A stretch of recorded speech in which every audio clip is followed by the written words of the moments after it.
Hello good drama followers. सबसे पहले तो मैं आपको थैंक यू बोलना चाहूँगी। आप लोगों की वजह से मेरे 300 सब्सक्राइबर पूरे हो गए हैं। अगर आपका सपोर्ट ऐसे ही बनना रहा तो मैं जल्दी अपने सब्सक्राइबर कंप्लीट कर दूँगी।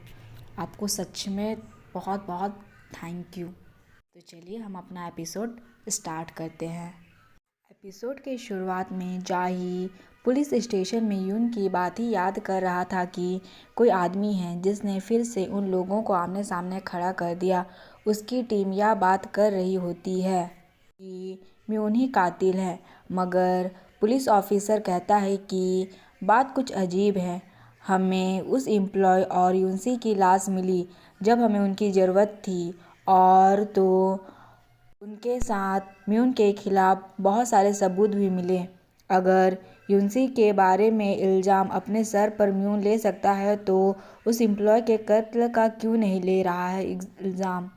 वो लोग जाहिर से उसकी राय पूछते हैं, मगर वह उन्हीं से पूछ लेता है कि तुम क्या बात कर रहे हो। तो पुलिस ऑफिसर कहता है कि मुझे तो शक है कि वह काले कपड़ों वाला छोटे कद का आदमी ही असली मुजरिम है। इधर यून अपनी कार में बैठा रियू का वेट कर रहा था कि तभी उसकी नज़र उस काले कपड़ों वाले आदमी पर पड़ती है जो दूर खड़ा था, मगर यून को देखते ही भाग गया। यून भी उसे देखते ही उसके पीछे भागने लगा। रियू काम खत्म करके बाहर आती है तो यून की कार में वह मौजूद नहीं था और मोबाइल अंदर पड़ा हुआ था। वह इधर उधर देखने लग जाती है और उसे डर लग जाता है कि कहीं यून गायब तो नहीं हो गया। इधर यून कितनी दूर तक उस आदमी को पकड़ने भागता है, मगर वह कहीं नहीं मिलता। रियू खड़ी होकर परेशान हो रही थी, मगर तभी यून उसके पास आ जाता है। वह दौड़कर उसके गले लगती है और कहती है कि मुझे लगा कि तुम चले गए। मैं अभी अभी तो तुमसे मिली थी, अभी अभी तो मुझे सब कुछ याद आया है। अगर तुम अचानक गायब हो गए तो मैं क्या करूँगी। वो रोती है तो यून उससे पूछता है कि क्या तुम आज मेरे घर चलोगी। अब इतना टाइम भी बचा है, हम दोनों साथ में बिता लेते हैं। रियू भी बोलती है कि हाँ, मुझे अपने साथ ले चलो। दूसरी तरफ रियू की फ्रेंड एक बार में बैठे रियू को फ़ोन करके कहती है कि तुम भी बाहर आ जाओ, हम मिलकर ड्रिंक करते हैं। रियू कहती है कि मैं पहले ही किसी अपने के साथ हूँ, मैं वहाँ नहीं आ सकती। तो उसकी फ्रेंड पूछती है कि तुम वहाँ किसके साथ गई। तो रियू कहती है कि मैं यून के साथ हूँ। अब मैं फ़ोन रखती हूँ, वो आ गया है। यून वहाँ ड्रिंक और ग्लास लेकर आता है तो खुश हो जाती है। यहाँ एक लड़का रियू के फ्रेंड के पास आकर पूछता है कि क्या तुम अकेली आई हो। तो कहती है कि हाँ, लेकिन हम साथ में ड्रिंक कर सकते हैं। दोनों साथ में काफ़ी ड्रिंक करते हैं और रियू की फ्रेंड पर नशे का कुछ ज़्यादा ही असर हो जाता है। लड़का कहता है क्यों ना हम एक साथ ड्रिंक करें। तो उसकी फ्रेंड कहती है ठीक है, लेकिन पहले मैं रेस्ट रूम से आती हूँ। उठकर चली जाती है। तभी वो लड़का किसी को फ़ोन पर बताता है कि मैं बाहर आया हूँ, मेरे हाथ एक लड़की लगी है, सोच रहा हूँ कि आज रात उसका फ़ायदा उठाऊँ। यह सब वहाँ खड़ा डोंगू भी सुन रहा था। वो बहुत गुस्से में आ जाता है और उस लड़के को एक ज़ोरदार थप्पड़ मार देता है। वो उछलकर नीचे गिरता और हैरान हो जाता है कि मुझे किसने मारा। डोंगू उसका कान पकड़कर जोर जोर से घुमाता है और फेंक देता है। फिर उसके ऊपर बैठकर उसे और ज़्यादा मारता है। बाकी लोग देखते रह जाते हैं कि इसे क्या हो गया। वो लड़का जल्दी से उठकर अपना सामान उठाता है और वहाँ से भाग निकलता है। रू की फ्रेंड बाथरूम से बाहर आकर पूछती है कि वो लड़का किधर गया।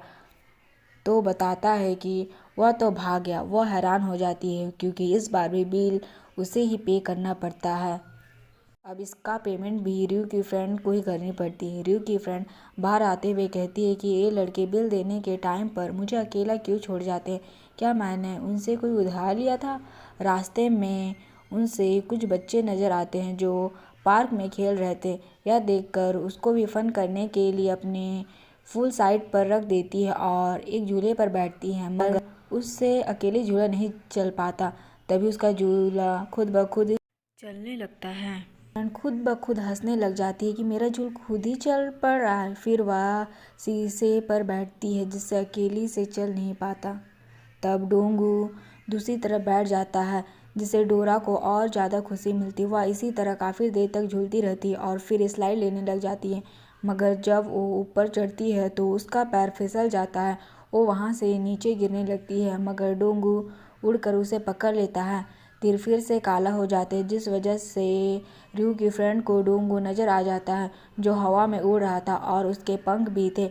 उसे नीचे ले आता है तो वह हैरानी से उसे देखते रह जाती है, लेकिन उसे कुछ समझ नहीं आता। अगली सुबह रयू और यून एक साथ रूम में थे। उठकर उसे देख रहा होता है तो वो भी उठकर उसे देखती है और कहती है कि शुक्र है तुम अभी भी यहीं हो।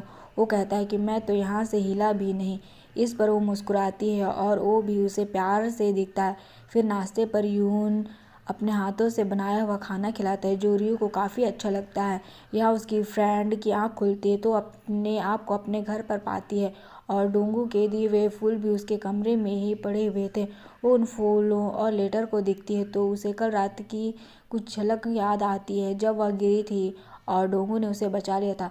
वह हैरान हो जाती है, क्या वाकई कल रात ऐसा ही हुआ था या नहीं। फिर रात हो जाती है तो यून रयू को उसके हॉस्पिटल छोड़ने आ जाता है।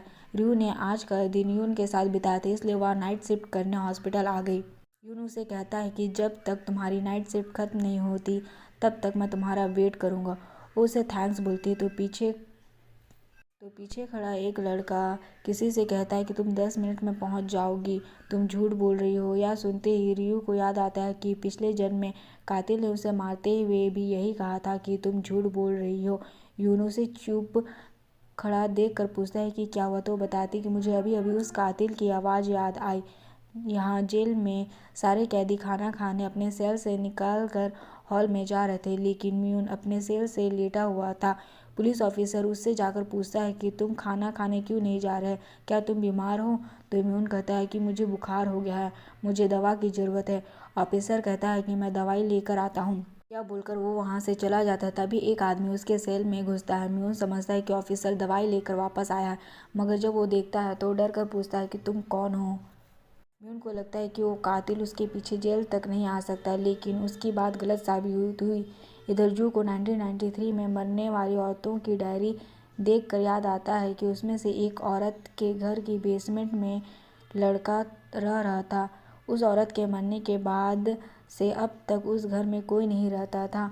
उसे कुछ शक होता है और रयू से बोलता है कि मुझे कुछ देखने जाना है, मैं कुछ देर में वापस आ जाऊंगा, तब तक तुम यहाँ से कहीं मत जाना। रयू भी कहती है कि तुम भी बिना बताए गायब मत हो जाना। यून उसको बाय बोलकर वहाँ से अपनी कार लेकर चला जाता है उस औरत के घर में। इधर पुलिस जीना के लापता होने के दिन की सीसीटीवी फुटेज देख रही होती है, जिसमें वो गुस्से में वो लाल नोटबुक म्यून को ही मार रही थी और उस पर बहुत गुस्सा थी। जाही को कुछ अजीब लगता है। फिर टीम मेंबर म्यून और जीना के ऑफिस की तलाशी लेने पहुंच जाती है। जाही ऑफिसर मिन्हू सब चीज़ों की तलाशी लेकर कोई काम की चीज़ ढूंढ रहे होते हैं। म्यून की फाइल की तलाशी लेते हैं तो उसमें से एक लाल नोटबुक नज़र आता है, जो देखकर जाही हैरान हो जाता है। इधर यून उस एड्रेस में पहुंच जाता है जहां 1993 में मरने वाली एक औरत रहती थी, जिसके घर की बेसमेंट में कोई लड़का रहता था। लेकिन उस टाइम यून को पता नहीं था कि वह लड़का कौन है। वहाँ रयू और वो एम्प्लॉय काम करते हुए स्नैक्स खाने की बात कर रही होती हैं।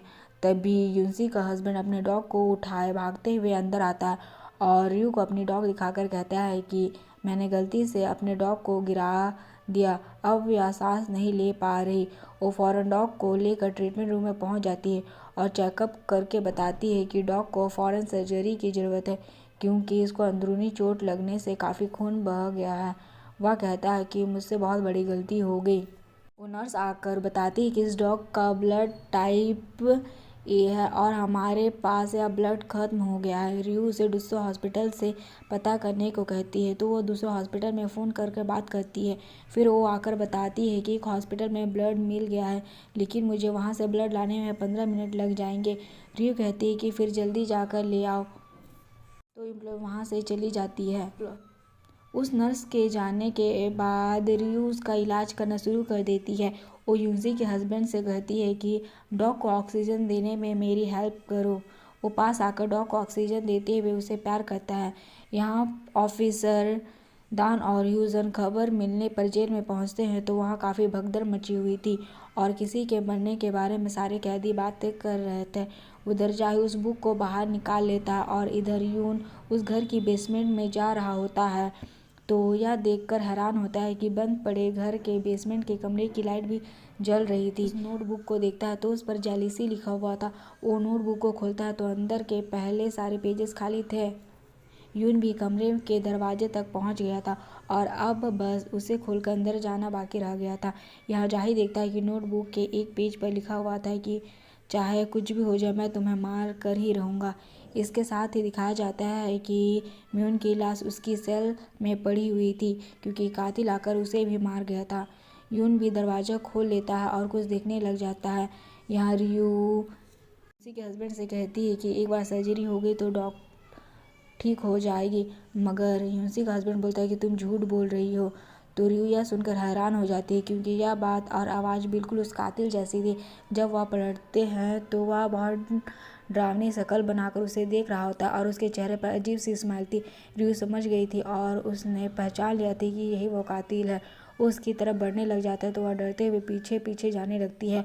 उसके हाथ में एक स्कालपेल पड़ा हुआ था जिससे वो देखकर डर जाती है। रियू के पास भागने की जगह नहीं थी और वह उसके पास जा चुका था।